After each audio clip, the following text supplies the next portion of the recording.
하나님의 사랑은 우리를 소망으로 인도하시는 하나님이십니다. 비록 우리는 절망 가운데 살아가지만 하나님은 우리를 포기하지 아니하시고 가장 선하고 아름다운 곳으로 우리를 인도하시는 분이 우리 아버지 되시는 하나님이시죠.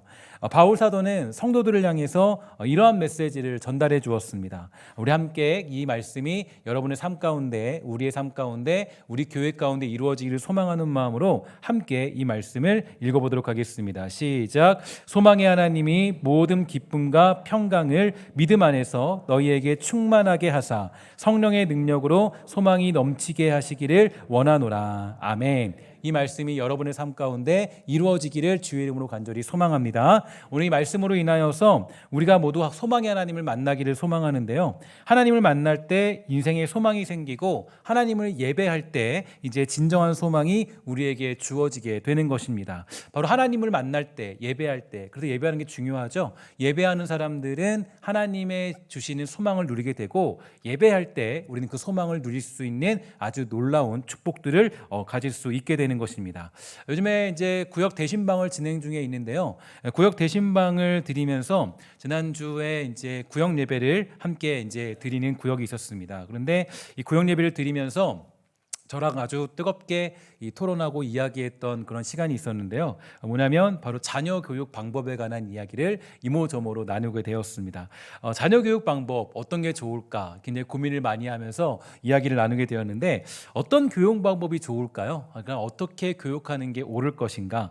이런 교육 방법이 좋은가? 저런 교육법이 좋은가? 사실 정답은 없습니다. 그런데 요즘 시대에 조금 헷갈리고 힘들어하는 게 정말 교육에 대한 정보가 너무 많이 있다라는 거죠. 그래서 뭐 이런저런 교육 방법, 뭐 이렇게 해라, 저렇게 해라, 뭐 주입식으로 해라, 아니면 뭐 열린 교육으로 해라, 아니면 뭐 스칸디나비아 교육 방법으로 해라, 뭐 별걸 다 있어요. 여러 가지 뭐 서유럽식으로 해라, 뭐 동유럽식으로 해라, 별게 다 있어요. 뭘 따라야 될지 모르겠습니다. 그래서 사실 이 부모들이 굉장히 힘들고 어렵죠. 정보가 많으면 좋을 것 같지만 사실 정보가 많으면 우리는 혼란스러울 수밖에 없습니다. 예전에 뭐 이렇게 얘기하시는 분들이 계셨어요. 목사님들 중에 야, 요즘 시대에 설교하는 건 너무 쉽다 이렇게 얘기하는 사람도 있는데 사실 요즘 시대에 설교하는 건 정말 어렵습니다. 왜냐하면 예전에 70년대 같은 경우는 주석이 하나밖에 없었어요. 한 권, 성경 주석이 한 권, 박윤선 주석 끝 이걸로 볼 수밖에 없어요. 이거밖에 못 봐요. 그러니까 주석 하나가 있으니까 그 주석 하나로 그냥 보면 끝나는 거예요. 근데 요즘 시대는 아니죠. 요즘 시대는 이 사람, 저 사람, 저 사람, 저 사람 한 뭐 그냥 사무엘상만 해도 몇십 명이 있어요. 쓴 주석이. 거기서 가장 어떤 이 성경에 가깝고 또 진리에 가까운 것을 잘 이렇게 선별해서 그렇게 말씀을 전하는 건 정말로 어려운 시대가 되었기 때문에 사실은 이제 정보가 많으면 좋을 것 같지만 정보가 많으면 힘듭니다. 어렵죠. 정보가 많으면 힘들어요. 그래서 사실 이스라엘 백성들에게 주어진 교육 방법, 유대인 방식 이거는 뭐 그 하나밖에 없잖아요. 그러니까 유대인들 교육 방법은 그거 하나가 좋은 거예요. 그거 하나로 주구장창 밀고 가는 거죠. 그런데 요즘 시대는 어때요? 이 부모님들이 정신이 없대요. 왜냐하면 뭐 어떤 사람은 자녀 앞에서 화를 내야 된다. 어떤 사람은 자녀 앞에서 화를 내면 안 된다. 뭐 이런 식으로 얘기하기도 하고 너무 많은 교육 정보가 우리에게 주어지니까 정신이 없죠. 그래서 제가 그때 구역 예배를 드리면서 그렇게 토론했던 내용들을 잘 고민하면서 그날 정말 매우 심각하게 고민을 했습니다. 나는 자녀를 어떻게 교육시켜야 될까? 어떤 방법으로 자녀를 양육해야 될까? 나와 내 아내의 교육 방법이 혹여라도 자녀를 힘들게 만들거나 어렵게 만든 건 아닐까? 정말 이 고민을 많이 했습니다. 그리고 고민하다가 저는 목회자니까 선택을 어떻게 했을까요? 하나님께 기도했습니다. 하나님 어떻게 해야 되죠? 어떻게 해야 될까요? 어떻게 하면은 내 자녀를 잘 양육할 수 있을까요? 그리고 하나님이 주신 마음은 진짜 양육이라는 것은 내가 아니라 하나님이 하신다라는 그런 응답을 저는 누리게 되었습니다. 사실 정말 그렇죠. 자녀를 양육하는 방법, 그 양육하는 방법이 틀릴 수도 있고 옳을 수도 있습니다. 그러니까 그거는 뭐 부모가 우리가 그 공부에는 그 왕도가 없으니까 어떻게 하는지 뭔가 몰라요. 뭐 살아가는 게 어떤 건지 몰라요. 그러나 누구 방법이 반드시 옳다라고는 할 수가 없을 거예요. 그러나 진리 되신 하나님의 방법 그것만이 옳은 것이다라는 것을 기억할 수 있었습니다. 하나님께서 자녀를 양육하시면 그 자녀가 공부를 잘하든 못하든 하나님의 사람으로 쓰임받을 수가 있다라는 거죠. 그는 한나가 정말 우리가 요즘 보고 묵상하고 있는 이 사무엘이 그런데요. 그는 한나가 키우지 않았습니다. 그렇다고 오늘 본문에서 비참하게 죽은 엘리에게 키움받지도 않았습니다. 한나는 사무엘을 하나님께 맡기게 되었고, 그리고 사무엘은 하나님의 손에 양육되었는데요. 그렇게 사무엘은 소망을 준비하는 사람이 될 수 있었고요. 그것을 선포하는 인물로 쓰임받는 아주 귀한 사람이 될 수 있었다라는 거죠. 그래서 제가 그런 고민을 하고 이 다음 날 이제 고민을 하고 마쳤어요. 고민을 마치고 다음 날 첫째 딸에게 매우 긴 내용의 문자를 쫙 정리해가지고 보냈습니다. 보내다가 보니까 결국엔 설교가 됐어요. 그래서 설교처럼 됐는데 제가 이렇게 보냈어요. 나는 엄마와 아빠의 교육 방법이 틀리다고 생각하지는 않아. 조금 부당한 것처럼 보여도 엄마와 아빠는 인생을 살아오면서 검증되고 너에게 가장 좋은 것을 주고자 한다. 그러니까 우리 딸이 조금만 힘내서 우리 엄마와 아빠와 함께 주어진 꿈을 이루는 발판을 마련하며 살아보자. 아빠가 응원해 라고 보냈습니다. 이 정도면 괜찮은 아빠죠? 그죠? 괜찮은 아빠죠? 그리고 또 괜찮은 아빠가 뭐냐면 제가 5천 원을 지어줬어요. 그러니까 굉장히 좋아하더라고요. 그러니까 어쨌든 뭐 그게 좀 필요해요. 돈을 좀 줘야 돼요. 아빠는 돈을 좀 줘야 되더라고요. 5천 원을 딱 주니까 굉장히 즐거워하고 기뻐합니다. 그래서 아이가 막 신이 나가지고 이런저런 문자를 저에게 막 보내게 되었습니다. 물론 그렇다고 해서 그날 저녁에 말썽을 피우지 않은 것은 아니에요. 여전히 말썽을 피우기도 하지만 그래도 제 마음속에 이런 확신과 기도의 마음이 들었는데요. 하나님, 저는 최선을 다해 힘을 다해서 주어진 자녀를 사랑하고 양육하겠습니다. 그러나 그 방법이 틀린지 맞는지는 알 수가 없어요. 우리 주님께서 제 자녀가 다른 세대가 아닌 다음 세대로, 그러니까 제가 아는 하나님, 제가 믿고 있는 하나님을 믿는 세대로만 키워주세요. 그것은 너무나 정말 하나님이 제 아이를 양육해 주세요 라고 그렇게 기도를 드렸습니다.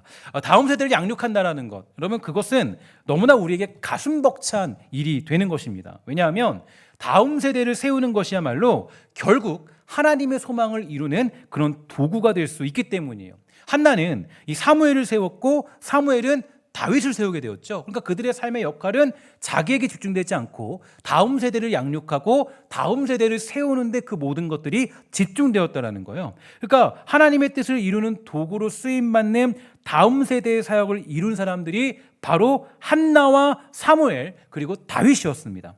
이들 모두는 다음 세대를 세우는데 힘을 기울였고요. 사무엘 상하는 그렇게 하나님의 소망이 확장되어서 다윗 왕국을 세움과 동시에 예수 그리스도를 준비하는 그런 소망의 메시지로 가득 차 있는 게 사무엘 상하가 우리에게 주는 가장 중요한 교훈입니다. 그래서 저는요, 이 사무엘 상하를 이제 읽으면서 그때를 가리켜서 하나님의 소망이 완성되어지는 메시지다, 이렇게 저는 정의하고 있는데, 어쨌든 이 하나님의 주권과 이 그분의 계획은 이 소망을 향해 달려가고 있고요. 그 소망은 다음 세대를 양육하는 것으로 완성되어지고 있다라는 거죠. 그래서 사실 다음 세대를 양육하는 것이야말로 우리 그리스도인들에게 주어진 가장 중요한 사명이고 우리가 놓지 말아야 될 그런 어떤 신앙의 모습이 될 수 있다라는 거예요. 그래서 여러분, 이거 굉장히 다음 세대 양육하는 것만큼 중요한 것이 없어요. 다음 세대는 우리에게 너무나도 필요한 것입니다. 제가 누누이 말씀드리지만 여러분들과 제가 이 땅 살아가면서 가장 원하는 건 우리의 소원은 통일이 아니라 우린 뭐예요? 우리의 소원은 천국이죠. 그죠? 이게 우리 물론 통일도 좋지만 우린 천국 가는 게 더 좋은 거예요. 근데 제가 누누이 말씀드리지만 우리 주님이 여러분들이 예수 믿었다고 해서 바로 천국 데려가진 않습니다. 그죠? 그러니까 여러분들과 제가 예수 믿고 나서도 20년, 30년, 50년 살다가 주님이 부르면 가야 돼요. 그러니까 이게 되게 신기한 게 우리는 천국 가는 게 맞아요. 예수 믿고 바로 천국 가면 너무 행복할 것 같아요. 근데 그렇게 안 하세요. 우리에게 시간을 주세요. 20년, 30년, 40년, 50년을 우리가 허락해 주세요. 왜 그럴까? 이유는 간단해요. 그 40년, 50년을 통해서 다음 세대를 양육하고 그들에게 본이 되어서 정말 그들을 하나님의 세대로 하나님의 뜻을 이루는 도구로 쓰임받도록 하기 위해서 하나님이 우리에게 시간을 주신 거예요. 그러니까 우리가 본이 되어서, 우리가 믿음의 본이 되어서 다음 자녀들이, 또 우리 교회에 있는 다음 세대들이 다른 세대가 되지 않고 다음 세대가 되어서 하나님을 섬기도록 하시기 위한 그런 시간을 우리에게 허락해 주신 거예요. 이게 하나님의 목적이에요. 그러니까 하나님의 주권과 계획은요, 어디로 흘러가냐면 언제나 이 다음 세대를 세워가는데 하나님의 주권과 계획이 완성되어지고 있다는 것을 성경은 우리에게 가르쳐주고 있습니다. 그래서 사실 다음 세대를 양육한다, 또 자녀를 양육한다, 그래서 내가 이 교회에서 본이 되어서 누군가를 양육한다, 이것이야말로 우리에게 주어지는 굉장히 중요한 그러한 사명이고 또 우리가 충성해야 될 그런 모습이 되는 것입니다. 특히 이 양육, 하나님의 사람을 양육한다는 것에 대해서 가장 적합한 인물을 성경에 찾아보니까요, 이 바로 에스더서에 등장한 모르드게라고 살펴볼 수 있는데, 모르드게가 누군지 아시죠?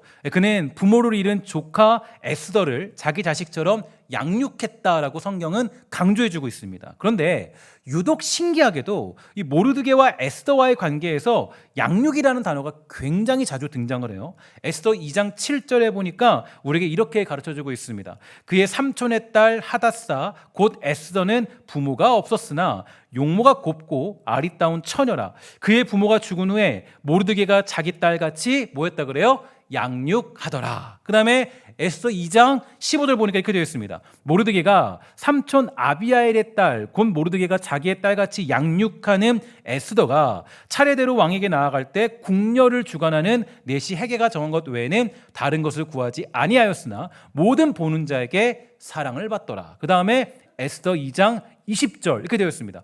에스더는 모르드게가 명령한 대로 그 종족과 민족을 말하지 아니하니 그가 모르드게의 명령을 양육받을 때와 같이 따랐다라고 하면서 그 에스더 2장에서만 양육이라는 단어가 3번이나 등장하고 있다는 것을 확인할 수 있어요. 그러니까 이거는 저자가 의도를 가지고 이 양육이라는 것을 강조했다는 것을 확인할 수 있어요. 그러니까 모르드게는요, 에스더를 양육했어요. 양육했는데 이렇게 이 양육이라는 단어가 많이 사용된 이유는, 그러니까 모르드게가 그 에스더를 대할 때 그때 이 어떤 마음이었냐면 다른 세대가 아닌 다음 세대로 세우고자 하는 마음으로 그렇게 양육했다라는 것을 강조해주기 위함이죠.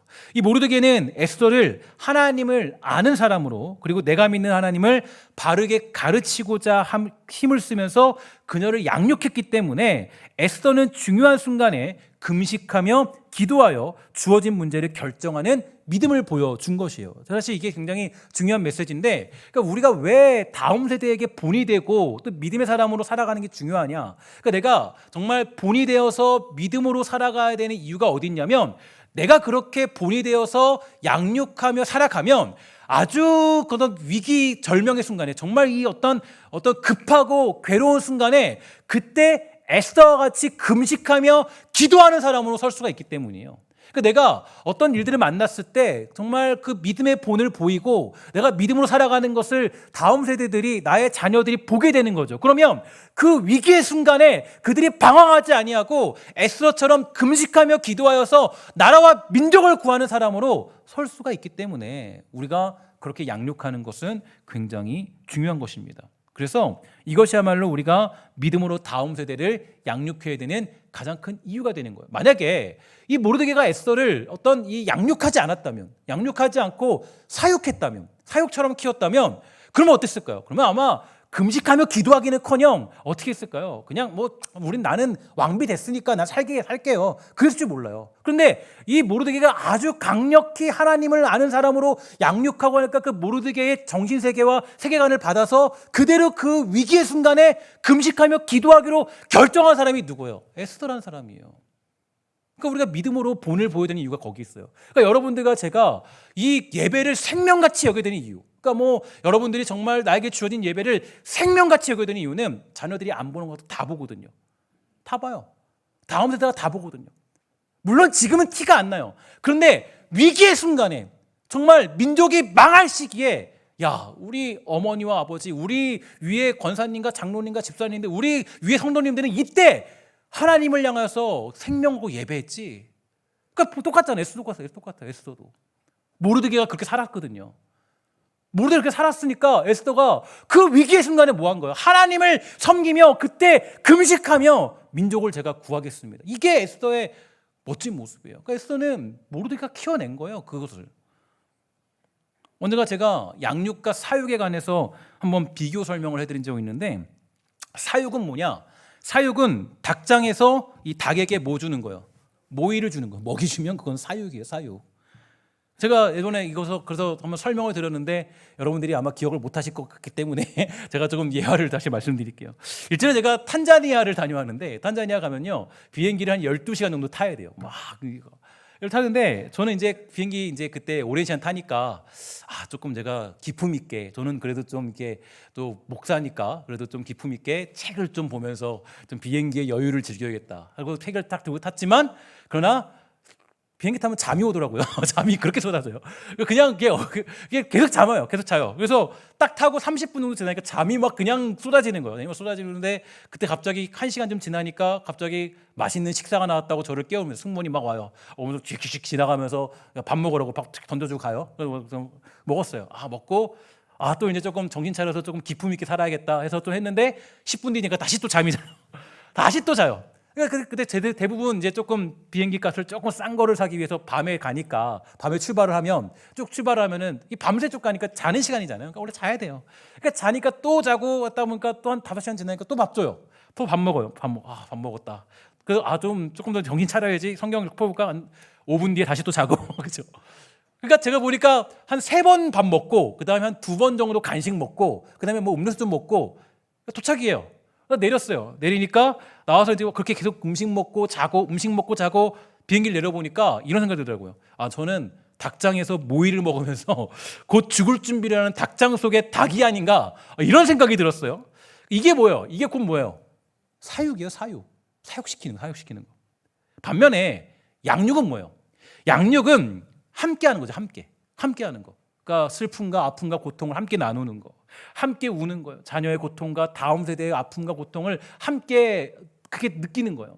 사실 이 칸나와 하나님의 관계도요. 하나님이 이 칸나를 양육한 거예요. 왜냐하면 그 잉태하지 못하는 아픔, 하나님의 자녀들을 그렇게 잉태하지 못하는 시대와 한나가 자녀를 잉태하지 못하는 마음과 함께 맞물려서 그게 하나님이 칸나를 양육하신 거거든요. 그래서 한나가 그 자신의 자녀가 태어나면 하나님께 드리겠습니다 고백하잖아요. 그러니까 이게 양육받아서 그렇게 된 거예요.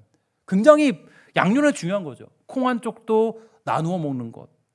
내가 아는 하나님, 내가 아는 것을 가르치기 위해서 모든 힘과 열정을 쏟는 것, 시간을 들이는 것, 그것이 양육하는 것입니다. 그럼 모르드게는요, 에스더를 사육하는 것처럼 키울 수 있는 상황이었어요. 그죠? 왜냐하면 내 자녀도 아니에요. 그러니까 그냥 다른 사람의 자녀예요. 자녀니까 뭐 우리가 그러면 안 되지만 그럴 수 있잖아, 사람이라는 게. 그냥 밥 주고 그냥 뭐 입히고 그냥 먹이고 잘 살게 만들면 왕비까지 시켰으면 대단한 거 아닙니까? 다 한 거 아니에요? 그런데 모르드게는 그렇게 하지 않았어요. 성경이 뭐라 그러면은 그녀를 양육했고 그 에스더는 양육받은 대로 행동했다라고 강조해주고 있습니다. 굉장히 중요한 메시지인 거예요. 근데 이 모르드게가 왜 어떻게 어떤 마음으로 에스더를 양육했는가? 이거는 중요한 얘기인데 모르드게는 항상 어떤 마음을 가지고 사람이었는가? 우리도 이 마음이 중요해요. 그러니까 모르드게를 보면서 또 양육이라는 단어를 접하면서 우리도 어떤 마음으로 자녀를 양육하고 또 이 교회에서 내가 이 본이 되어서 어떻게 우리 다음 세대를 세워갈 것인가 등의 중요한 메시지와 세계관인데 에스더 4장 13절과 14절에 보면 이런 마음이 있습니다. 우리 함께 다 같이 읽어보도록 하겠습니다. 시작. 모르드게가 그를 시켜 에스더에게 회답하되 너는 왕궁에 있으니 모든 유다인 중에 홀로 목숨을 건지리라 생각하지 말라. 이때에 내가 만일 잠잠하여 말이 없으면 유다인은 다른 데로 말미암아 노인과 구원을 얻으려니와 너와 내 아버지의 집은 멸망하리라. 내가 왕후의 자리를 얻은 것이 이때를 위함이 아닌지 누가 알겠느냐 하니. 아멘. 이게 정말 중요합니다. 제가 사실 이 말씀을 제가 한 5년 전쯤인가 접했는데 이게 정말 너무 중요한 메시지예요. 그러니까 우리가 왜 살아갈 때 대충 살 수 없냐? 그러니까 내가 흐트러질 수 없는 이유가 어디 있냐면 이때를 위해서 내가 준비하고 또 이때를 위해서 하나님이 사용하실 그때를 준비하는 사람, 그 마음으로 자녀를 키우고 다음 세대의 본이 되는 역할을 감당해야 되기 때문이에요. 모르드게는 항상 하나님의 때를 준비했고 마음을 놓지 않는 사람이었어요. 그리고 그러한 마음으로 자기 딸도 아닌 에스더를 양육했기 때문에 에스더가 절명의 위기 속에서 쓰임받을 수 있었던 것입니다. 저는 제가 자주 자랑을 하지만 제가 청년부를 맡으면서 또 함께 청년부 진행하면서 그 정말 감사한 것은 정말 우리 청년부 부서에서 목회자들이 몇 명 나온지 몰라요. 그리고 또 사모님도 포함하면은 뭐 5명, 6명이 넘어요. 정말 우리 정말 작은 청년부잖아요. 뭐 1,000명 모이는 것도 아니고 얼마나 감사한지 몰라요. 그러니까 정말 제가 아직도 기억나요. 어렸을 때 저 가르쳤던 목사님이 그랬어요. 뭐라 그러냐면 야, 한 명만 목회자를 키워도 난 하나님께 할 일 다 했다. 이렇게 얘기하셨거든요. 근데 너무 감사한 것은 청년부 맡아서 했을 때 정말 그 많은 청년들 중에서 그 많은 사람들이 하나님 앞에 헌신하고 또 목회자가 되고 사모가 되고 정말 감사한 일이에요. 여러분 우리가 정말 하나님 앞에서 본이 되어서 살아가려고 노력하고 정말 내가 어떤 모르드게와 같이 양육하고 마음을 다해서 어떤 시기와 때를 준비하며 하나님이 사용하실 그 때를 위해 준비하면서 살아가는 마음이 왜 중요하냐면 하나님이 언젠가 그 사람들을 사용하실 그 시대와 그 때가 찾아오기 때문이에요. 그리고 정말 모르드게는 그렇게 살았습니다. 그러한 마음으로 자기 딸도 아닌 에스더를 양육했기 때문에 에스더가 절대절명의 위기 속에서 쓰임받을 수 있던 것입니다. 이런 면에서 우리에게 주어진 자녀와 교육부서에 힘을 쏟아야 되는 이유가 바로 여기에 있어요. 우리는 이러한 부분의 중심을 놓치지 말아야 됩니다. 사실 다음 세대를 세우는 것이야말로 교회에서 가장 중요한 일인데 저는 다음 세대를 키울 때 정말 하나님께 고백하고 또 여러분들 앞에 함께 나누고 싶은 것은 정말 이 다음 세대가 사육하듯이 키우는 것이 아니라 잘 양육하여 에스더와 같은 사람들, 사무엘 같은 사람들, 다윗과 같이 하나님의 주권과 계획 속에 소망으로 준비된 사람들로 저는 키우고 싶은 소망을 가지고 있습니다. 여러분들도 그런 소망 가지게 되기를 주의 이름으로 간절히 부탁을 드리겠습니다. 우리 교육부서를 통해서 에스더가 준비되는 거예요. 사무엘이 준비되는 거예요. 다윗이 준비되는 거예요. 이것만큼 중요한 일이 어디에 있을까요? 그리고 저는 그렇게 반드시 해낼 것입니다. 그래서 여러모로 많은 노력을 기울이고 있는데요. 제가 한 가지 예를 들면 특히 최근에는 이 청소년부를 좀 새롭게 변화시키기 위한 고민을 많이 했어요. 어떻게 하면 청소년부를 새롭게 변화시킬까?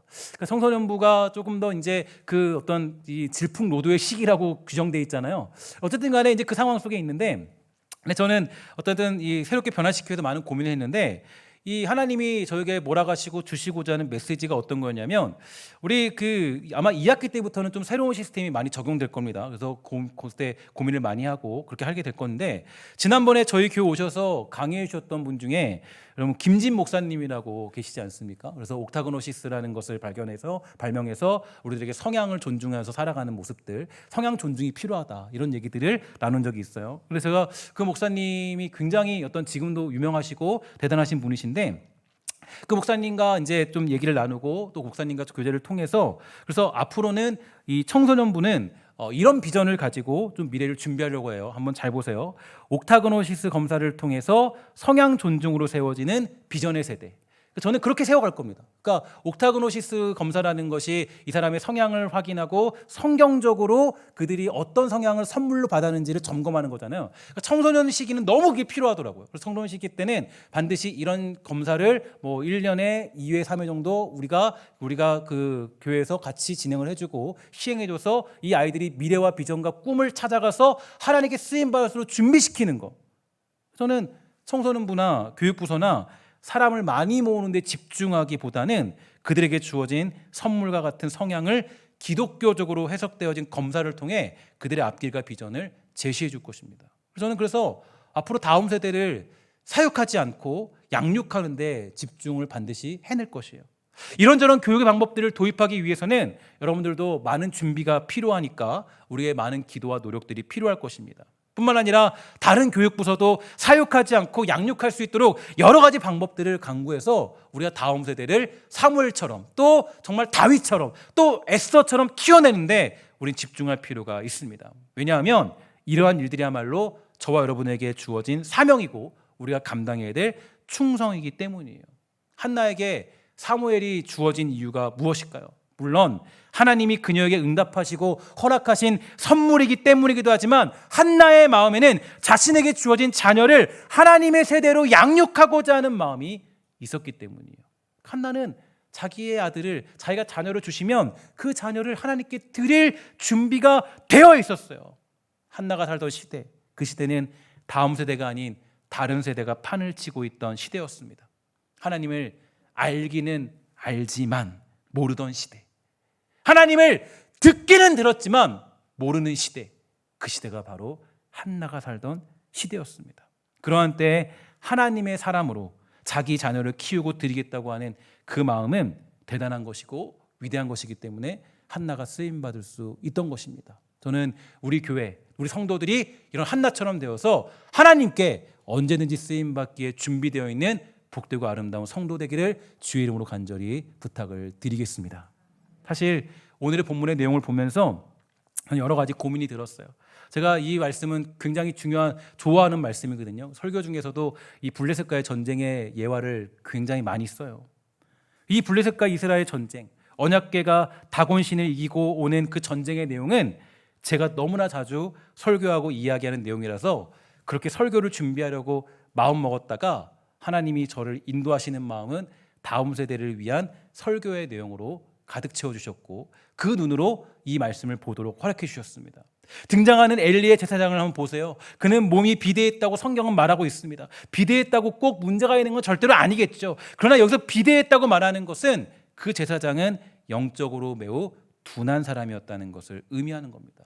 또한 그의 아들들 홈니와 비느하스, 그들은 매우 비참한 신앙생활을 하던 사람들이었어요. 하나님이 얼마나 답답했으면, 그죠? 스스로 블레셋에 잡혀가 그 나라에 있는 신의 목가파를 자르고 오는 내용이 그 다음에 나오지 않습니까? 근데 저는 이 말씀을 묵상하면서요, 하나님, 제가 어떻게 설교할까요? 하나님께 기도하면서 준비하면서 제가 들었던 생각은요, 현재 우리가 살고 있는 이 시대와 비슷하다라는 생각을 할 수밖에 없었습니다. 많은 교회들이 성도들을 사역하여서 큰 치킨 공장을 만드는 데만 혈안이 되어 있지 사무엘같이 에스더와 같이 살아가는 한 사람을 만드는 양육에는 관심이 없어요. 그거는 우리 교회도 사실은 벗어날 수 없는 비판이고 또 우리 교회도 벗어날 수 없는 반드시 극복해야 될 모습입니다. 우리는 치킨 공장을 만드는 게 아니죠. 교회는 사람들 많이 모아다가 그냥 당 모이 주면서 사역시키는 곳이 교회가 절대로 되어서는 안 돼요. 어떻게 하면 빨리 병아리를 키워서 치킨을 해먹을까, 여기에만 관심 있는 시대가 요즘에 한국교회의 태세고 우리들의 마음이기도 합니다. 그래서 교회는 점점 사라진 것이 있는데 뭐가 사라졌냐? 권징과 치리가 사라졌어요. 여러분 요즘 교회에서 권징과 치리하는 이야기 들어본 적 있습니까? 교회에서 권징과 칠이 없어졌어요. 아예 없어졌습니다. 사실 제가 바라는 목회 방향이 있다면 권징과 칠이가 살아있는 교회가 되어야 돼요. 교회는 사실 권징과 칠이가 필요하거든요. 히브리서 12장 6절과 8절은 분명히 말합니다. 주께서 그 사랑하시는 자를 징계하시고 그가 받아들이시는 아들마다 채찍질하심이라 하였다, 이렇게 되어 있고, 징계는 다 받는데 너에게 없으면 사생자고 친아들이 아니다. 사실 그러니까 권징과 칠이는요, 우리가 사람을 양육하는 데 있어서 반드시 필요한 교회의 도구이자 방법이 됩니다. 징계가 없다면 그는 사생하고 친아들이 아니다라고까지 말하고 있기 때문이에요. 근데 교회에서 권징과 칠이, 징계가 사라졌어요. 권징이 사라졌어요. 직분을 가졌음에도 불구하고 일주일에 한 번 예배에도 아무도 징계하고 권징하고 칠이할 수 없습니다. 하나님을 예배하는 일이 가장 귀한 일인데 시간을 내어 예배하는 일을 게을르게 해도 권징하고 치리할 수 없는 시대가 되었어요. 이전에 말씀드렸죠. 제가 개혁교회, 그러니까 교회가 개혁되었을 때 그때 교회의 특징이 있었는데 그때 이제 교회 장로들을 세웠습니다. 그때 집사님들 세웠어요. 왜 세웠냐? 이유가 뭘까요? 어떤 일을 하라고 세웠을까요? 물론 성례를 담당하라고 시켰습니다. 근데 가장 중요한 역할, 이분들은 제일 무서운 사람들이었어요. 왜 무서웠냐? 여러분 예배 때 우리 제일 많이 하는 게 있죠. 뭡니까? 조는 거, 그죠? 조는 거 제일 많이 하잖아요. 아주 쉽게 조잖아요. 그러면 쫙 장로님들이 보고 있는 거예요. 보고 있다가 뒤에 가서 한 대 치는 거예요. 졸지 마세요, 그죠? 졸지 마세요. 그 역할 하라고 장로님들하고 집사님들 세웠어요. 직분자 세웠어요. 그때 당시에. 그러니까 예배 때 본이 되어가지고 예배 때 그 역할 감당하라고 장로님들과 집사님들이 세워졌다라는 기록들이 있습니다. 하나님 말씀이 선포되는데, 야, 어떻게 하나님의 예배를 이렇게 소홀하게 드릴 수 있냐? 그 말 하도록 하기 위해서 장로님들이나 집사님들, 직분자들이 세워진 것입니다. 예배의 본이 되고 신앙의 본이 되어서 성도들을 감시하고 책임지라고 그 모든 직분들을 다 받게 된 것이죠. 그러나 요즘 이 시대는 뭐 우리 교회가 아니에요. 전부 다 뭐 한국 교회가 다 그래요. 그렇지 않습니다. 우리가 정말 예배에 소홀히 해줘도 징계하거나 권징할 수 없어요. 그러나 그러한 시대가 될수록 우리는 엘리와 같이 되어가는 것입니다. 엘리는요, 가장 큰 특징이 있죠. 어떤 특징이냐? 자녀들이 성적으로 문란해져도 징계하지 못했어요. 여러분 그 앞에 있는 사사가 그런 특징이 한 명 있었는데 누구냐면 삼손이 부모에게 양육받을 때 부모들이 삼손을 안 혼내요. 삼손이 난리쳐도 경계하지 않아요. 그냥 자기 멋대로 살도록 놔둬요. 여러분, 그런데 이게 권징과 치리, 교회에서 가르치는 것들이 왜 중요하냐면 만약에 우리가 그걸 하지 않으면 어떻게 되냐? 그렇게 무너진 가문 엘리가 징계하지 않고 삼손의 부모님들이 그것을 권고하지 않고 훈계하지 않고 양육하지 않으니까 어떻게 돼요? 하나님이 일하시기 시작해요. 하나님이 징계하세요. 하나님이 권징하세요. 하나님이 치리하세요. 어떻게 돼요? 홈리와 비느하스가 죽고 엘리는 목이 부러져 버렸고 그의 며느리의 자녀는 이가봇이라는 하나님의 영광이 없다라는 불명예스러운 이름이 주어지게 되었습니다. 사실 제가 담임 목회를 감당하고 제가 어떤 사역을 감당할 때마다 저는 하나님께 이런 마음이 들어요. 하나님, 제가 혹시 엘리와 같이 될까 두려워요. 엘리와 같이 될까? 사람이 두려워서, 아니면 제가 그냥 치킨 공장 세우기 위해서 그냥 목회할까 봐 두려워요. 그냥 사육하듯이 먹이 주고 모이 주고 그냥 잘 커라 이렇게 할까 봐 두려워요. 저는 여러분의 담임 목회자로 부름받았습니다. 충분히 여러분을 징계하고 권징할 수 있는 권위가 하나님께 주어졌어요. 근데 제가 그렇게 하지 않으면 저는 엘리와 같이 될 수밖에 없어요. 제가 만약에 여러분들이 가진 문제와 범죄와 게으름들을 지적하지 않고 감추면 어떻게 될까요? 그거는 오늘 본문이 말하고 있듯이 하나님이 그것들을 직접 갚으시기 때문에 저는 여러분들한테 이 일들을 감당할 수밖에 없습니다. 제가 말씀드리잖아요. 설교 강대상에서는요, 여러분들이 저에게 좋은 얘기를 들으려고 생각하시면 안 돼요. 저에게 위로받고 힘없고 뭐 그냥 긍정적인 생각받고 그러려고 기대하고 오시면 안 돼요. 설교 강단에서는 여러분들의 죄가, 우리의 못남이 낱낱하게 드러나야 돼요. 내가 혹시 엘리는 아닐까? 내가 혹시 하나님 앞에 온전히 예배하지 못하지 않았나? 내가 혹시 게으름 피지 않았나? 그러니까 권징과 치리 살아서도 이 강단에서 여러분들의 귀에 좋은 말을 하기 위해서 저는 부름받은 게 절대 아니에요. 제가 그래서 늘 말씀드리잖아요. 만약에 그 얘기 듣고 싶으면 교회 오지 않고 저기 김창옥 씨 강연 들으면 되고 저기 김미경 씨 강의 들으면 돼요. 힘나요. 정말 재밌어요. 너무 즐거워요. 근데 교회에서는 다릅니다. 여기는 강연장이 아니에요. 여러분들을 그냥 위로해 주는 곳이 아니에요. 제가 해야 될 가장 중요한 사명은 말씀을 통해서 여러분들과 저의 현실이 어디 있는지, 우리의 현실이 어디 있는지, 지금 내가 무엇을 놓고 회개하고 주님께 엎드려서 펑펑 울면서 기도해야 되는지, 나의 잘못은 누구인지, 무엇인지, 이게 피같이 토해내는 자리가 설교 강대상의 자리예요. 강단의 자리예요. 사실 그러니까 저도 얼마나 부담이 되겠어요. 정말 사실은 하나님 앞에 엘리같이 될까 봐 두려운 마음으로 이 자리에 서 있는 게 저도 이런 모습이 있어요. 저는 여러분을 뭐 좋든 싫든, 여러분들이 좋든 싫든, 저는 어쨌든 간에 제가 하나님께 부여받은 임무는 여러분을 양육해야 될 의무가 있고, 우리는 그렇게 양육하며 교회를 세워야 하는 이유가 바로 여기에 있는 것입니다.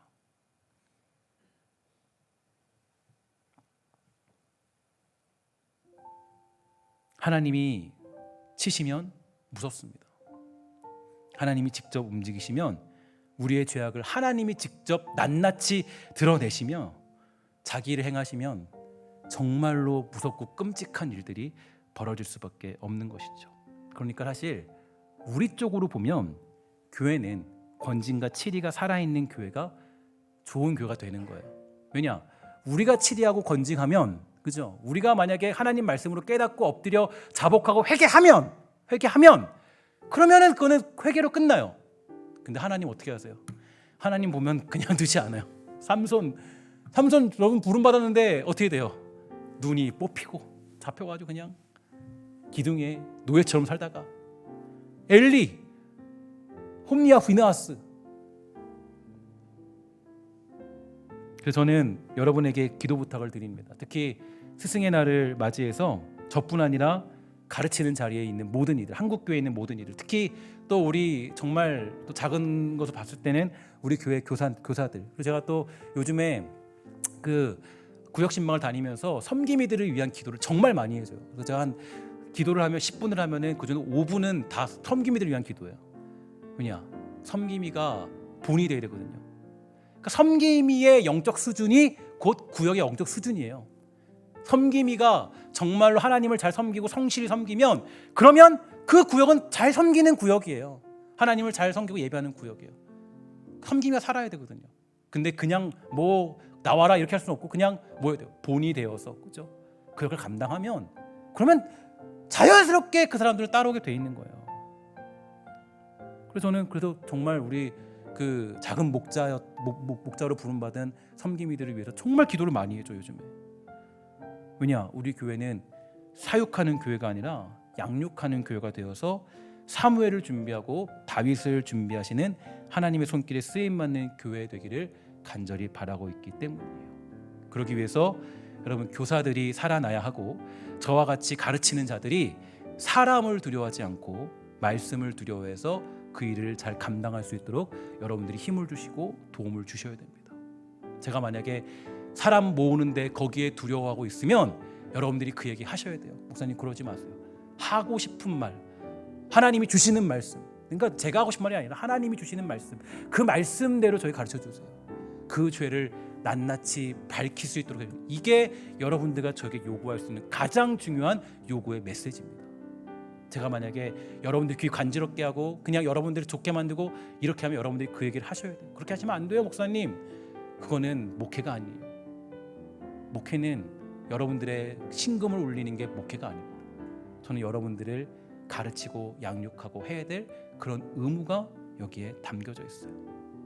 제가 사람을 두려워하는 것 같으면 그렇게 해서는 안 된다고 말씀을 두려워하고 하나님을 두려워하며 순수하게 복음 전하도록 힘을 주셔야 우리 교회가 진짜 소망의 나라를 세우는 역군들을 키워내는 복된 교회로 성장할 수가 있게 되는 것입니다. 디모데후서 3장 16절 이렇게 되어 있습니다.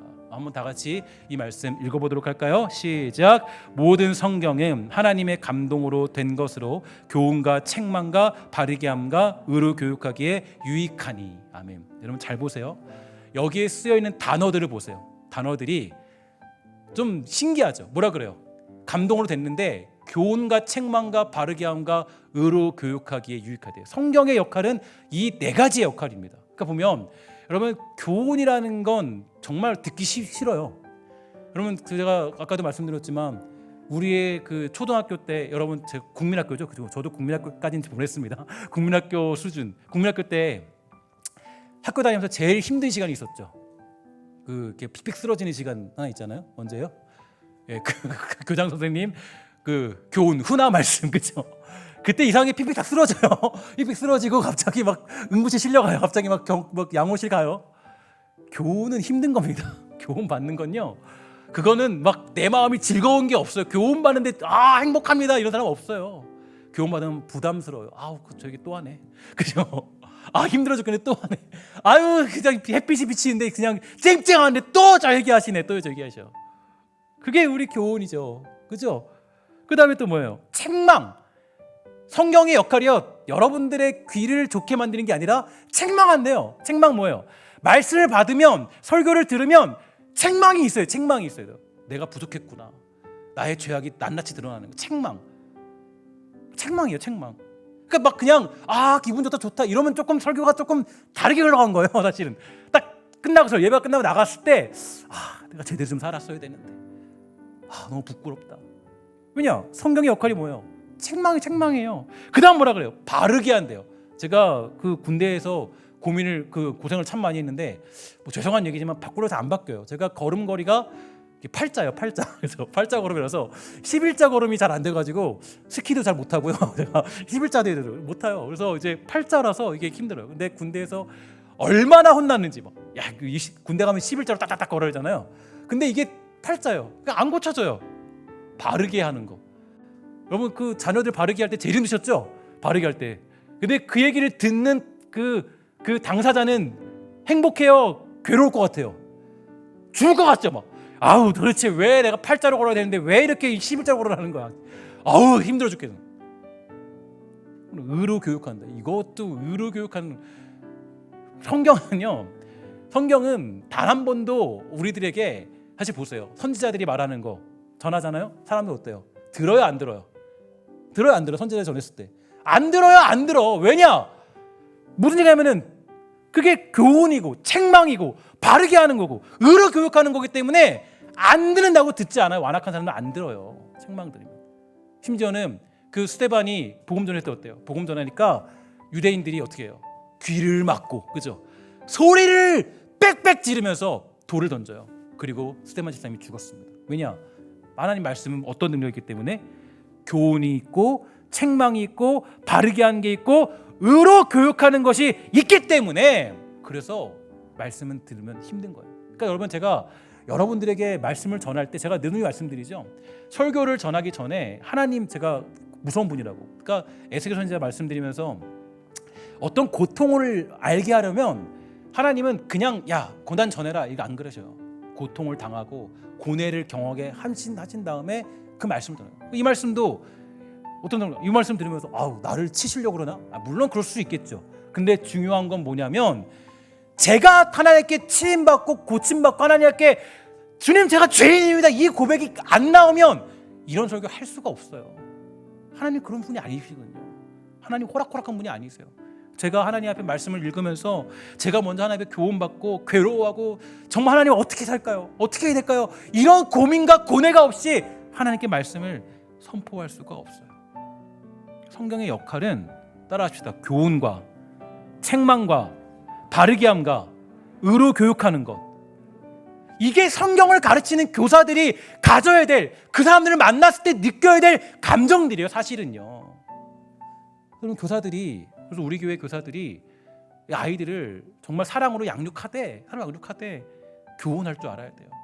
책망할 줄 알아야 돼요. 바르게 함과 의로 교육할 줄 알아야 돼요. 이 역할이 살아날 때 그럴 때 뭐예요? 사무엘이 등장하는 거고 그때 에스더와 다윗이 등장하는 거예요. 치킨 공장 세워서 그냥 사람들 막 모여주면서 하면요 사무엘이 안 나타나요. 나타날 수가 없어요. 그냥 모여주면서 키우면 거기에 어떤 다윗 등장할 수가 없어요. 여러분 보면 그 예레미야나 이사야 선지자가 선포할 때 보세요. 말씀 전에도 안 들을 거다. 근데 그 당시에 말씀드렸죠. 그 당시에 하나님을 향한 예배가 얼마나 화려했는지 몰라요. 정말 화려했어요. 예배 드리는 게 정말 화려한 시대였지만 그 당시에 사무엘이나 다윗이나 한나나 에스더나 이런 사람들이 등장하지 않았다고요. 왜냐? 그냥 치킨 공장으로 모이줘서 키우는 그런 시대였기 때문이에요. 저는 정말 제가 담임 목회 하면서 하나님께 은혜를 구하면서 결심하고 결단하고 기도했던 거 제가 늘 말씀드리잖아요. 하나님 사랑하는 거 순수하게 사랑하게 하시고 변질되지 않도록. 너무 감사한 건 어저께 한 친구가 저한테 그래도 메시지를 이렇게 보내줬더라고요. 카드로 보내줬더라고요. 하나님을 순수하게 사랑해서 감사하고. 그 얘기 들으니까 너무 마음이 막 버벅 뛰는 거예요. 그래서 내가 그게 하나님 사랑을 순수하게 했구나. 오늘 성경을 가르치는 이들이 사실 이러한 본질을 잊어버리지 않아서 엘리 가문이 아닌 사무엘과 다윗 그리고 에스더를 양육해낼 수 있는 복되고 아름다운 교회로 준비되어야 됩니다. 물론 우리가 사람들이 많이 모여서 이렇게 은혜를 나누면 좋죠. 그거 좋죠. 나쁘진 않겠죠. 그러나 만약에 그렇게 다 모아놨는데 거기에 만약에 다윗이 없고 거기에 만약에 에스더가 없다면 그거는 아무것도 안 한 거예요. 만약에 거기에 사무엘이 없다면 그건 아무런 의미가 없는 거예요. 우리가 해야 될 일들은 다음 세대를 어떻게 하면 잘 양육해서 하나님 하나님의 때 잘 준비된 에스더처럼, 사무엘처럼, 그리고 정말 다윗처럼 세울 것인가? 하는 우리 교회가 엘리 가문처럼 되지 않도록 해주시고, 우리의 삶이, 우리의 가정이 엘리 가문처럼 되지 않도록 해주세요. 그게 우리가 깨달아야 될 메시지가 되는 것입니다. 저는 여러분을 축복하는 건, 특히 가정의 달에 축복하는 건, 여러분의 가정이 엘리 가문이 아니라 여러분의 가정이 한나와 같은 가문 되어서 여러분의 자녀들 모두가 결국에는 사무엘처럼 또 에스더처럼 쓰임받는 복되고 아름다운 가정, 그런 가정 되기를 주의 이름으로 간절히 부탁을 드리겠습니다. 기도하도록 하겠습니다. 사랑의 하나님, 제가 엘리가 될까 두렵습니다. 이런 말씀을 접하고 이런 말씀을 만날 때마다 혹시 우리 교회가, 혹시 내가 엘리처럼 될까 하나님 두렵고, 죄가 있어도 책망하지 못하고, 게으름이 있어도 교훈하지 못하고, 혹여라도 하나님 사람을 두려워 살아갈까 봐 하나님 정말 두렵고 떨린 목회 생활을 감당하고 있습니다. 하나님 저에게 용기 주시고, 또 사랑하는 교사들에게 용기 주시고, 또 사랑하는 우리 또 교회 본이 되는 우리 또 장로님들, 또 우리 사랑하는 또 교사들, 또 본이 되는 또 많은 직분자들, 그들에게 힘 주시고 능력 주셔서 언제나 정말 예배의 본이 되도록 허락하여 주시며, 하나님은 이렇게 섬기는 거다라고 알려줄 수 있는 그런 역할들을 잘 감당해내도록 사랑하는 직분자들과 사랑하는 우리 섬김이들과 또 우리 모든 또 그런 위의 세대들을 축복하여 주셔서 그 길 걸어가기에 부족함 없도록 돌보아 주시고 주님 축복하여 주시옵소서. 우리 교회가 엘리 가문 같은 교회가 아니라 정말 모르드게 같은 가문 되어서, 정말 때로는 봤을 때 쇠약하다 할지라도, 그러나 가장 위기의 순간에, 아무도 나서지 못하는 그 순간에 에스더를 내세워 주님께 드릴 줄 아는 복되고 아름다운 교회로 성숙할 수 있도록 주님 돌보아 주시옵소서. 모든 말씀 예수님의 이름으로 간절히 기도합니다. 아멘.